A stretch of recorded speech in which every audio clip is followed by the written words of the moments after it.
Hi, everybody. Welcome to our course on biblical reflections. We're going to be focusing this semester on the story of Joseph and his brothers, a family divided, a family united. I welcome you to join me on Wednesday evenings as we delve into this story of the book of Genesis. It is the longest story in the Bible. It takes up 4 full portions. It's filled with drama, with sibling rivalry, with romance, with mystery, with hate, with love. The problem with all of this is that this is the Bible we're talking about. It's not a book that you pick up in Barnes and Nobles or you purchase on Amazon. This is the story of the Bible. It's the story of our ancestors. These are the 12 tribes of Israel. And the more we will study about Joseph, the more we will understand how he was being set up for greatness. Yes, he made some immature mistakes in the manner in which he behaved towards his brothers, but he was a righteous young man. And he'll end up being called Yosef HaTzadik, Yosef the righteous one. Yosef is one of the great leaders of the Bible. So how are we to make sense of this very dramatic story, very difficult story? Now, as we've done in past semesters in which we focused on the biblical stories of Genesis, we're going to try to understand all the characters in the story and try to find a deeper understanding into their psyche, what was really going on. And I'll introduce now the characters of this semester by name, as we focus on this story of Joseph and his brothers. So character number 1, of course, is Joseph himself. The other characters that we're going to want to delve into to try to understand is Jacob, Joseph's father, Reuven, the firstborn. He plays an important role in the story. Judah, he also plays a very important role in the story. Benjamin, Joseph's younger brother, he will play a role towards the latter part of the story. And then the other 8 brothers will combine them as one, the brothers.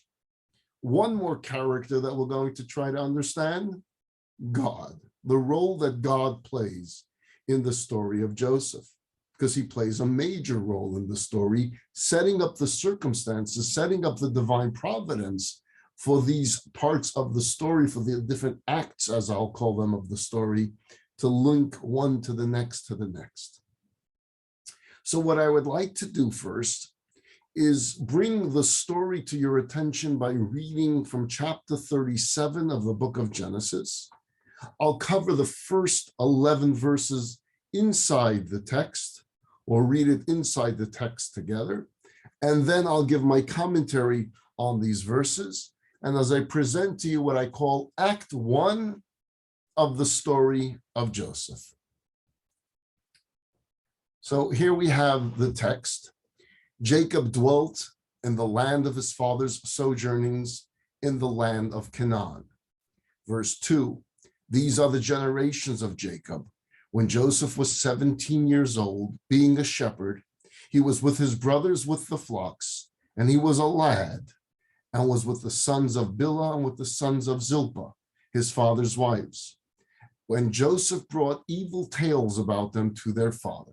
I'll do some of the commentary soon. Verse 3, and Israel, that's another name for Jacob, loved Joseph more than all his sons, because he was a son of his old age, and he made him a fine woolen coat. And his brothers saw that their father loved him more than all his brothers, so they hated him, and they could not speak with him peacefully. Verse 5, and Joseph dreamed a dream and told his brothers, and they continued to hate him. And he said to them, listen now to this dream which I have dreamed. Behold, we were binding sheaves in the midst of the field, and behold, my sheaf arose and also stood upright. And behold, your sheaves encircled it and prostrated themselves to my sheaf. So his brothers said to him, will you reign over us, or will you govern us? And they continued further to hate him on account of his dreams and on account of his words. And he again dreamed another dream, and he related it to his brothers. And he said, behold, I have dreamed another dream. And behold, this time The sun and the moon and 11 stars were prostrating themselves to me. And he told it to his father and to his brothers. And his father rebuked him and said to him, what is this dream that you have dreamt? Will we come, I and your mother and your brother, to prostrate ourselves to you to the ground? So his brothers envied him, but his father awaited the matter. That's the first 11 verses, Act 1 of the story of Joseph. Now we're going to delve into those verses and try to have some background understanding of what's going on in this story. The opening verse of the chapter has the word Vayeshev. Vayeshev is this word which means, and he settled. So it opens by telling us Jacob settled, but it's not just settled. It's a desire to settle in peace and tranquility. Let me give you again the background. It's important to have the background of each story. Jacob, up until this point, has lived a very difficult life. Unlike Abraham, unlike Isaac, Jacob suffered greatly in his life. In fact, even in pregnancy, the Torah tells us that there was this constant battle in his mother's womb with his brother Esau. So Jacob even comes into this world with struggle, and he grows up with Esau, which was also a great struggle. And then there is the whole story that we discussed over many weeks, the story of the blessings that Jacob wanted to give to Esau, and that Isaac wanted to give to Esau, and Jacob had to disguise himself as Esau and go in and get his father's blessings because his mother insisted on it. And for that, he needs to run for his life. Esau, his brother, wants to kill him. Jacob has to run for his life. He runs to Lavan, his uncle, and he's swindled and he's lied to and he's cheated by his uncle. He lives a very difficult 20 years living by his uncle Lavan. And then he finally will run away with his wives and his children. He'll run from Lavan's house, and Lavan will pursue after him. And after that episode, Esau will be coming back towards him with an army as he hears that Jacob, his brother, is coming back to the land of Israel. He gets through that encounter, and his daughter is kidnapped and his daughter is raped. And he'll get through that encounter, and we have the story of the passing of Rachel. So he goes from one episode to the next episode, one difficulty to the next difficulty to the next difficulty, constantly struggling in his life. So this portion opens Vayeshev. He finally is in the land of Israel.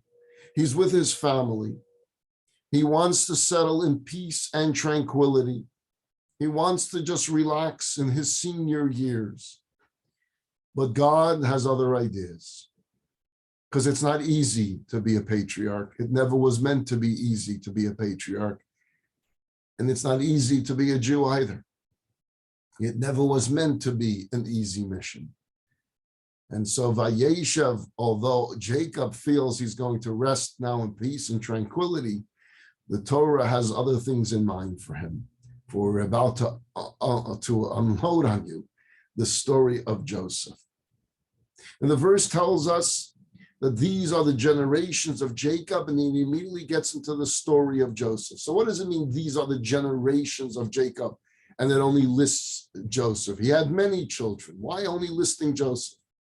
And perhaps what it means is this is the story of the offspring of Jacob, which is highlighted, of course, by the story of Joseph as he interrelates with the other tribes, with his brothers. It's almost like a once upon a time opening. Joseph, as we will find out, is the transition figure between the era of the patriarchs and the era of the 12 tribes of Israel. The Jewish people begin with the era of the patriarchs and matriarchs, Abraham, Isaac, Jacob, Sarah, Rebekah, Rachel, and Leah. And then there's a transition to we're now part of the 12 tribes of Israel, which will form Am Yisrael, the nation of Israel. The figure that will be that transition figure between patriarchs and tribes is Joseph. And therefore, the chapter is introducing us to this transition figure, not a patriarch, but also not just a tribe. He is Joseph. Now, in some manner, Joseph is really a symbolic firstborn of Jacob. Although he has older children, older than Joseph, Joseph is the firstborn son of Rachel. And Rachel was the wife that he had first intended to marry only his father-in-law cheated him and switched his daughters for Leah. So he ends up marrying Leah first, although his intention was to marry Rachel. The other children came from Leah. Joseph came from Rachel, his intended first wife. Joseph also is the son of Jacob that is most like Jacob. They have many similarities. I'll just go over some briefly. Both lived a life hated by others. Both lived a life hated by siblings. Jacob was hated by Esau. Joseph was hated by all of his brothers other than Benjamin. Both had brothers that wanted to kill them. Both were born to mothers who were barren. Both were shepherds. Both left the Holy Land not by their own choice. Both married and raised a family outside of Israel. Both are recorded in the text of Torah having important dreams. Both died in Egypt. Both were carried back and buried to Israel after death and buried in Israel. So there's similarities between the two. And the verse tells us that he would hang out with the children of Bilhah and the children of Zilpah. Let's keep in mind, he was an orphan. His mother had died. His mother died when he was young. The other tribes, they had their mothers alive. He didn't. And he would spend a great deal of time with the children of Bilhah and Zilpah. Bilhah and Zilpah were the wives of Jacob. They were the maids of Rachel and Leah, whom Jacob marries as well. His only brother that he has from his mother Rachel is Benjamin. He's a little baby. He's an infant here. And the Torah tells us that he would bring dibasam ra. He would tattletale. Any behavior he would see in his siblings that he didn't think was proper and fitting, he would run to Jacob and tell. That's not a way to gain the love of your siblings. And so we're told the very first reason for the dislike for Joseph by the siblings was that he was a tattletale. But it gets worse. Now we get into favoritism. And the father clearly shows him love, more love for Joseph than he shows to his siblings, to his brothers. You know, love from a father doesn't always generate love from others. God loves his firstborn son, the Jewish people. He showed it to us by giving us the Torah, giving us a mission, by bringing us to Sinai. But it didn't exactly bring us love. Sinai comes from the word sinna, which brought us hate. Hate from others we got from it. And so he makes Joseph, this favorite son of his, he makes him this coat, the coat of many colors, or as Broadway called it, the Technicolor dream coat. And it says the reason was because he was his son of old age, which is problematic because all of his children were born when Jacob was old. And Yisachar and Zvulun were just a year or 2 or 3 older than Joseph. Benjamin was really the youngest son, not Joseph. So what does it mean? It means that Joseph took care of Jacob when Jacob was older. Joseph was the one that was always by Jacob's side. He was the one that wanted to learn from Jacob. He wanted to study with Jacob. He wanted to observe from Jacob. He attended to all his needs far more than the brothers. And so Jacob makes him this coat of many colors. It was a garment of royalty, which tells us early on that Jacob knew that Joseph was destined for great things. Yet, as we're going to discover in this story, there is always going to be the practical lessons, mistakes that are made that we pay a heavy price for. So although Jacob may have the understanding, the belief that Jacob was destined for great things, he should have also been a father on a very simplistic level, and that is sensitivity to his other children. The Talmud tells us that a man should never single out one child amongst his children. For on account of 2 selah of weight of wool, which Jacob gave to Joseph in excess of the others. He gave them this extra coat. The brothers became jealous. The brothers will eventually plot against Joseph. The brothers will eventually sell Joseph as a slave to Egypt. The story of Joseph in Egypt will uncover itself over time. And ultimately, there will be a famine in the land of Canaan. The brothers will have to go down to Egypt to get food. There will be this encounter with Joseph.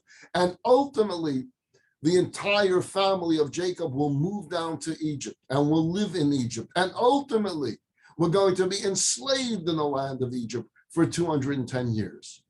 That all happens because one father showed favoritism of one child over the others. Now, we know we were destined to be exiled. God had already told us to Abraham.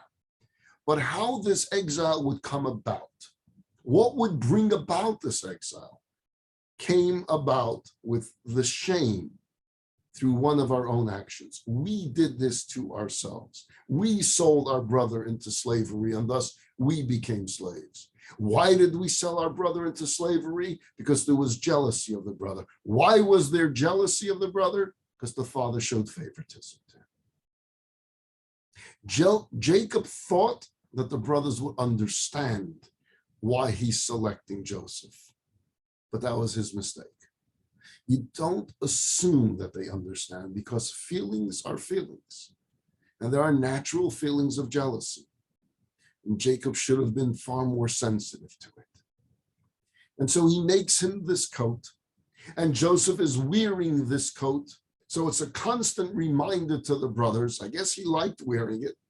And so the jealousy intensifies every single day. But it gets worse as the story continues to unfold. Again, the Torah will tell us that he has dreams. Now, the Torah testifies to us to the fact that he really did have these dreams. They weren't fabricated. They weren't fairy tales. The brothers suspected him of making up these dreams, but the Torah tells us not true. Joseph really does have these dreams. Now, before we discuss the subject of dreams, let's take on the question, why did Joseph feel the need to tell his brothers of the dreams? Yes, he had these dreams. The Torah testifies to us that he had these dreams, but why does he have to share it? He knows that they don't like him already. Does he really believe that this is going to bring about love from the brothers if I tell him that I have these dreams that allude to the fact that they're going to bow down to me? Do I think that that really will gain me some more love from my siblings? So why tell them?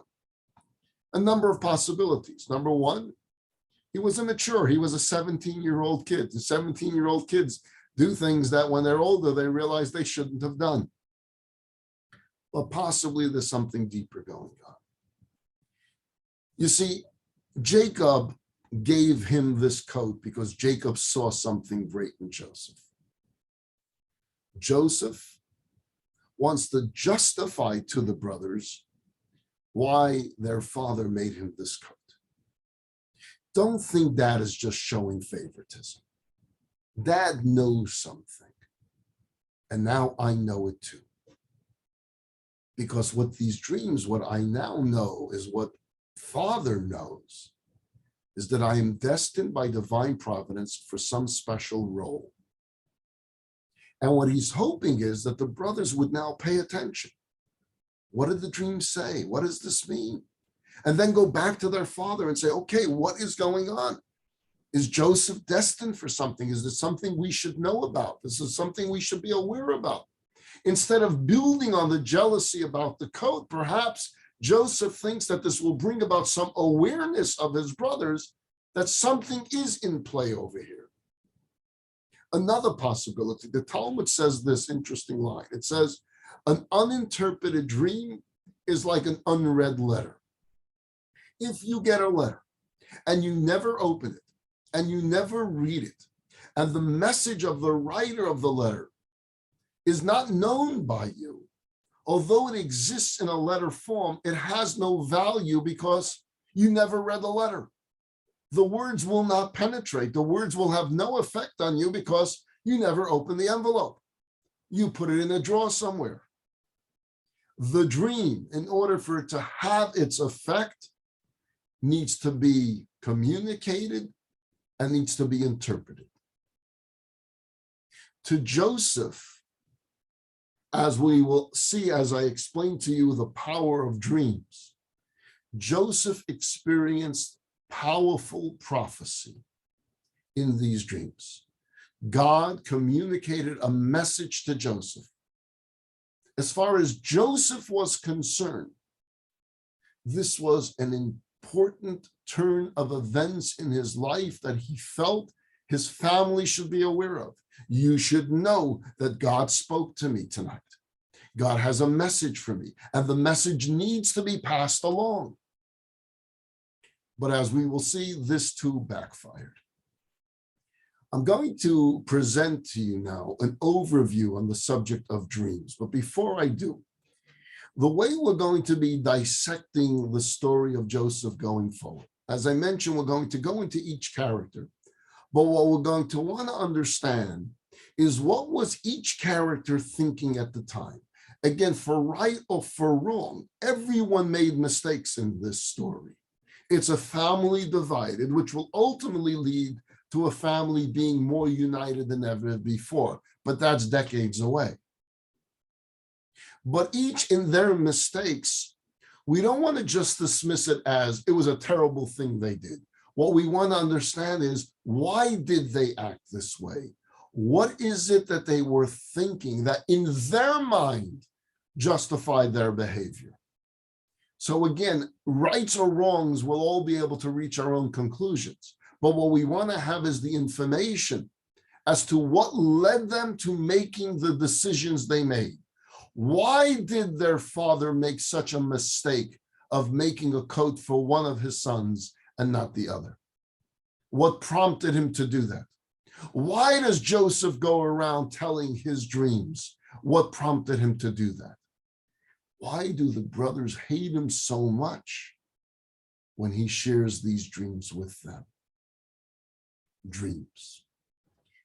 Dreams will form an essential part of the story of Joseph. From the beginning of the story through the end of the story, we're going to hear a lot about dreams. In these first 11 verses of the introduction to us of the story of Joseph, Joseph will have 2 dreams. And these dreams will arouse the anger of their brother, which will ultimately lead them to kidnap him and to sell him as a slave. Once he is in prison in Egypt, and how he gets into prison is a big part of the story, there will be 2 ministers of Pharaoh that will be imprisoned with him, and they will have dreams, and Joseph will interpret those dreams. And then 2 years later, Pharaoh will have dreams, and no one will be able to interpret those dreams for Pharaoh other than who? Joseph. So clearly, there is an element of prophecy connected to dreams, as we see in the story of Joseph, that all of these dreams are indeed prophetic dreams. And yet, if we look into the Judaic sources of knowledge of what a dream is, we find conflicting statements. There's a statement in the Talmud that says, contents of dreams have no validity. We have a statement in the Torah, in the book of Numbers, that say, I, God, speak to him, to a prophet, through a dream. We have a statement in the book of the prophets in Zechariah that says, and dreamers speak vanity. We have another statement in the Talmud that says, the realization of dreams follows the words of the interpreter. So we find various different statements. At times, the Talmud discourages the validity of dreams, and at other times, it lends them credence. It tells us that there is a validity to it.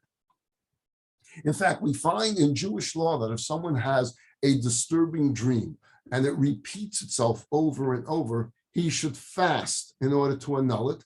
So much so that he should even fast on the Shabbat to annul it, even though there's so much about making the Kiddush on Shabbat and the cutting of the challah and eating the challah on Shabbat. Nevertheless, if one has a disturbing dream, a repetitive disturbing dream, he should fast even if it's Shabbat. So what is a dream? And how serious should we take our dreams? Man, in addition to the soul that gives us our life force, that gives us the ability to live, and all animals have this soul. In fact, every creation has some element of a life force soul. But the human being has an additional soul, a higher soul, a more lofty soul, a spiritual soul. And its function is to provide a bridge between man's animal nature and the spiritual forces above him. The soul, as it's within the body, is limited by the physical constraints of the body, right? Our body has certain abilities. We can walk with our feet only so many miles an hour. Some of us a little more, some of us a little less, but it's limited. We can use our hands in a limited function. There's only so much it can do, only so much it can lift. We can see only a certain distance. We can hear only from a certain distance. We're limited by the physical constraints of a body. And our soul, which is within us, is therefore limited by the constraints of the physical body. Yet the soul contains certain facets which retain the power to soar above the body and to absorb spiritual messages that ordinarily would be beyond the person's ability to comprehend. It's like this antenna that's able to pick up waves, sound waves, or messages that are going on in loftier places. So the soul has this antenna to be able to pick up various different waves that go on. This is this illustration in the book of Daniel. In the book of Daniel, the text tells us that Daniel saw a vision. He was a prophet, and he has this vision. Now, as he's walking and he's seeing this vision, he has attendants, companions with him. The companions weren't prophets, so they didn't have this vision. And being that this vision was a frightening vision, it says that the companions became frightened. So the question is, if the companions did not see anything because they weren't prophets, why did they become frightened? Why did they become frightful of something that they were unaware of that was going on? So the answer is that they didn't see it, but their mazel saw it, their soul saw it. So although their physical body, their physical eyes did not see, their spiritual soul saw, which caused panic within the physical body. The facet of the higher soul that was capable of knowing and fearing what its human body could not perceive. So sometimes your soul is seeing things that your body doesn't see. Your soul is sensing things that your body does not sense. And it sends these messages to the body that something is up. Nighttime, when a person sleeps, it provides a freedom of the imagination world, right? A freedom of the fantasy world. We dream. Mostly what dreams are outgrowths of the experiences of that day, perhaps the ambitions of the day, the thoughts of the day, where your mind and heart was during the day. So if you were involved in a complex deal, some of that leftover stuff will be part of the dreams. If you're watching a film or you're reading a book, chances are some of those characters will be part of the dreams, because that's where your mind and your heart were during the day. Whatever we absorb during the consciousness of the day will make an appearance in our dreams at night. Whether it's activities that we had, that we went through, or activities that we wish we would have gone through, those will become the subject matter of our dreams. But something else happens during sleep. A portion of our higher soul leaves the body and associates with spiritual beings that are not limited by the body. And our soul can be told things, messages by these angels that it encounters during the night. And the soul at times could transmit these messages and these revelations to man's lower intelligence that may take the form of dreams. So there is the possibility that our soul, when it leaves our body during the nighttime, during our sleep, and it's going transcending, it's going higher and higher, and it's meeting up either with angels or with souls of our loved ones, our grandparents, our parents, are meeting up with it perhaps and giving it messages. And these messages are being communicated back to the body in the form of dreams at night. Thus, dreams have various origins. And sometimes they're happening simultaneously. Sometimes your dreams make no sense at all because it has a character from this part of your life and a character from another part of your life that have no connection, and it's coming to you simultaneously. And it makes perfect sense because the dreams are coming from both this fantasy part of our minds, from our outgrowths of what we experience during the day, from our occupation during the day, and those part of the dreams have no real meaning and have no real value to the extent that they reveal nothing new other than the fantasies that you have experienced. But at the same time, there could be mixed into that some messages from higher spiritual beings. And those messages can be quite prophetic. And those messages can in fact be God's way of communicating knowledge of the future or insight into the present directly to you. Now, since we have this active imagination all the time, all dreams have both things coming from both at the same time. So we have real spiritual messages merging together with Narishkeit, as we say, pure fantasy. As a result, it says that there's no dream without a meaningless portion. Every dream has in it this element of just fantasy, but can also have within it an element of prophecy, can have this element of a higher spiritual force. The more refined we are, the less we focus in the world of imagination all day, the clearer our dreams could be. This is why the Talmud says that fools and children are more prone than others to prophecy because they have less going on in their mind. So they have more clarity. When the messages are coming, it's not getting mixed up with too many other messages. Imagine you get some real emails of importance and you get a lot of junk email, right? Imagine all of it gets mixed into one email. So you have all of this junk email and some real messages, and it all comes together and you need to decipher it. Well, the less junk mail you get on a daily basis, because the less things you are involved in, the more refined the message is going to be and the truer the message is going to be. So the more refined person can have the more refined dream. And when I say refined, I mean purer. Its messages from the spiritual higher beings are purer to them, far clearer. Those that have more personal stimuli going on during the day will have these messages of revelations diluted more.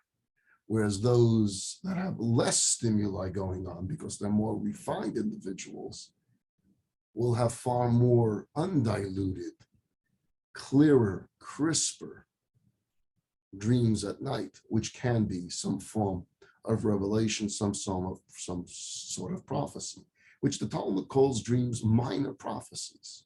That there is the possibility. I'm not a dream interpreter.